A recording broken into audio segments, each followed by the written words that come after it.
안녕하세요. 오늘은 지난 시간에 이어 알렉스 카치의 작품을 감상하시겠습니다.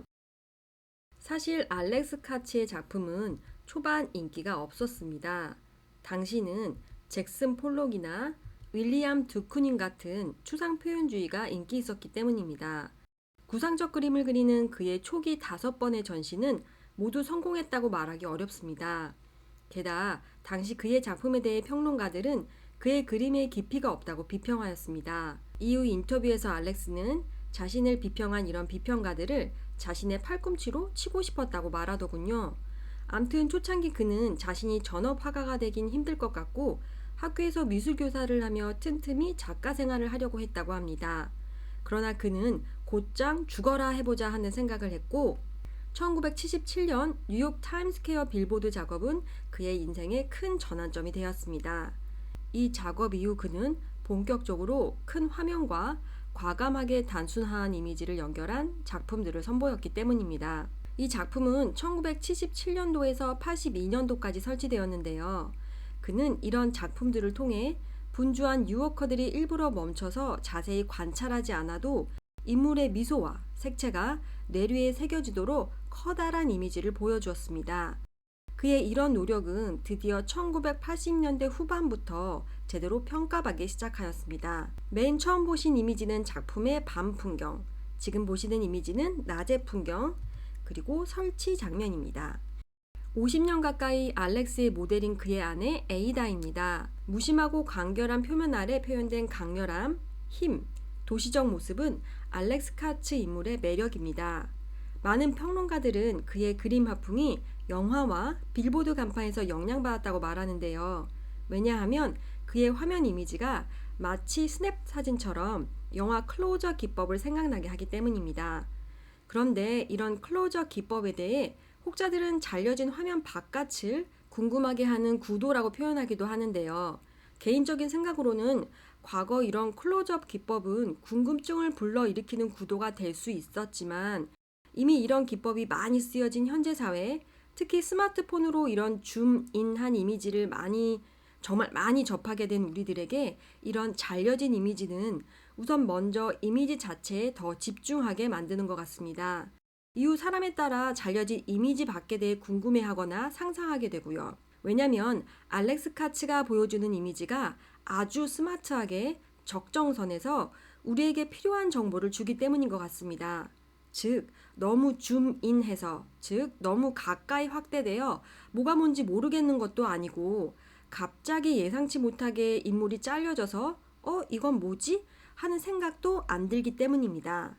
정말 아주 적정선에서 적당하게 인물의 중요한 부분들을 다 보여주기에 작품을 봤을 때 잘려진 밖에 뭐가 있을까 하는 생각이 그렇게 많이 들지는 않습니다. 물론 당연히 보는 사람마다 다 다르겠죠. 알렉스의 그림은 추상 표현주의 그림들과 마찬가지로 매우 큰 크기의 캔버스의 그림을 그리기에 한 번에 그 이미지가 눈에 들어오지는 않습니다. 즉 시선이 분산되어 중심을 찾기 힘들죠. 지금 보시는 이 그림 역시 그러합니다. 한편 그는 이 작품에 자신이 가장 좋아하는 색인 주황색을 많이 사용하였습니다. 멀리서 보면 바탕색과 나무색이 하나가 되어 구분하기는 힘들지만 그림에 점점 다가갈수록 다양한 색들의 층을 발견하실 수 있습니다. 이 작품은 바다 시리즈 중 하나로 수면에 비치는 빛에 관심을 가진 그는 두꺼운 물감으로 물을 표현하였습니다. 이는 물감을 얇게 칠하는 그의 기존 작업 스타일과는 상당히 다릅니다. 물감 덩어리에서 반사되는 빛은 해변에서 바다를 바라보는 장면을 연상시킵니다. 알렉스는 1954년부터 매해 여름 미국 메인주의 별장에서 지내는데요. 이 지역은 한겨울엔 상당히 춥지만 여름엔 그렇게 덥지 않은 곳입니다. 작품 속 이미지를 보시면 은은한 햇살이 비추는 그 지역의 독특한 느낌을 잘 담아내고 있습니다. 그에 따르면 이 별장이 있는 지역은 빛의 밝기가 어두운 편이라 자신만의 감각을 추구할 수 있다고 합니다. 평론가에 따르면 이 작품에서 주목해야 할 점은 빛 속에서 색을 어떻게 보았는가라고 하네요. 작품 속의 색들은 특정한 시간에 보이는 순간의 색을 그린 것으로 빛을 통해 현재를 그린 것이라고 합니다. 이 부분에선 인상주의 작가들의 영향을 볼 수 있네요. 알렉스 카츠는 빛에 대해 이렇게 말하였습니다. 빛은 매우 빠르며 자연의 색채는 빛에 따라 무궁무진하게 변합니다. 또한 빛은 순식간이죠. 만약 당신이 빛을 온전히 경험한다면 온전한 현재 시점을 경험하게 될 것입니다. 2019년 대구미술관에서 열린 알렉스 카츠의 전시 인터뷰에서 그는 풍경의 경우 자연을 직접 보고 그린 스케치에 의존해 작업하는데 최근엔 기억에 의존하는 경우도 있다고 합니다. 한편 인물 추상화를 그릴 때는 좀 더 직관적으로 다가가게 된다고 말하네요. 사실 그가 그림을 그리게 된 계기는 그냥 좋아서 취미로 시작했는데 이후 진지하게 그림을 그리게 되었다고 합니다. 알렉스 카츠뿐만 아니라 그랜드마 모지스란 작가도 취미로 시작했으나 이후 미국을 대표하는 작가가 된 것이 떠오르네요. 알렉스 카츠는 메인에 있는 작업실 밖에 있는 자연에 영향받아 새로운 풍경 시리즈를 제작하였습니다.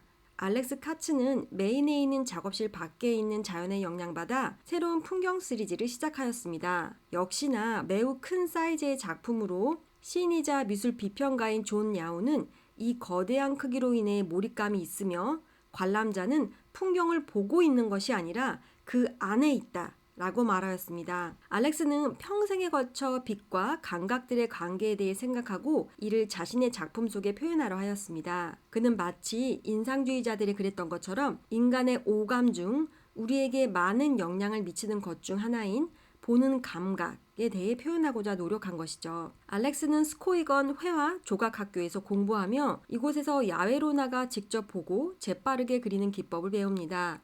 이와 동시에 그는 여러 잡지에서 접한 추상 표현주의 작가 잭슨 폴록의 영향을 받기도 했습니다.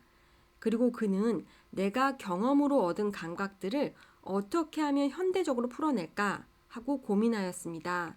이런 그의 고민들은 추상과 구상의 경계, 재현의 한계, 빛에 대한 평생의 연구로 이어집니다. 지금 보시고 있는 이 작품은 수면에 비친 초목과 반사된 햇빛들이 캔버스를 가득 채운 3m 정도의 대형 작품입니다. 매우 빠른 붓질로 표현된 이미지에서 에너지가 넘치는 공간을 느낄 수 있는데요. 어쩌면 이런 빠르고 자유로운 붓질은 본인 스스로 말한 재즈 음악의 영향일 수도 있겠습니다. 알렉스 카츠는 성 어거스틴의 지나간 것은 과거일 뿐이다. 2000년 전이나 30분 전이나 똑같다. 미래는 아직 존재하지 않는다. 존재하는 것은 오로지 현재일 뿐이다.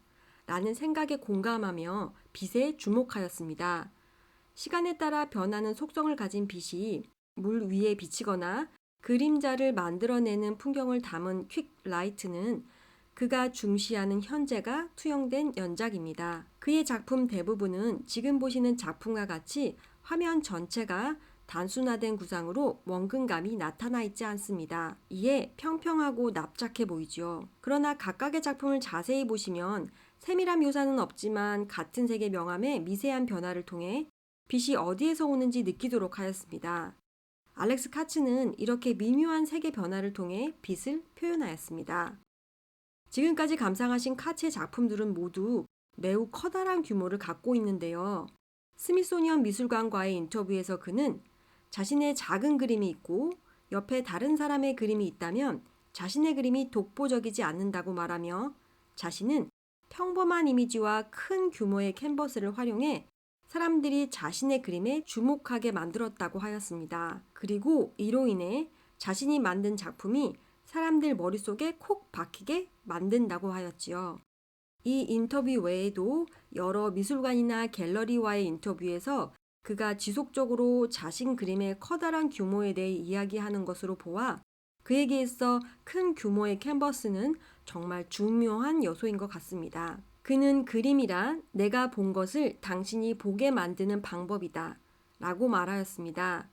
그는 시간이 지날수록 더욱더 구상과 추상의 경계를 넘나들며 자신이 살고 있는 시대를 감각적이고 활기차게 표현하고 있습니다. 지금까지 2회에 걸쳐 현대 미국 미술을 대표하는 작가 중 한 명인 알렉스 카츠에 대해 알아보았습니다. 다음 시간엔 또 다른 새로운 작가와 함께 찾아뵙도록 하겠습니다. 지금까지 함께 해주셔서 고맙습니다.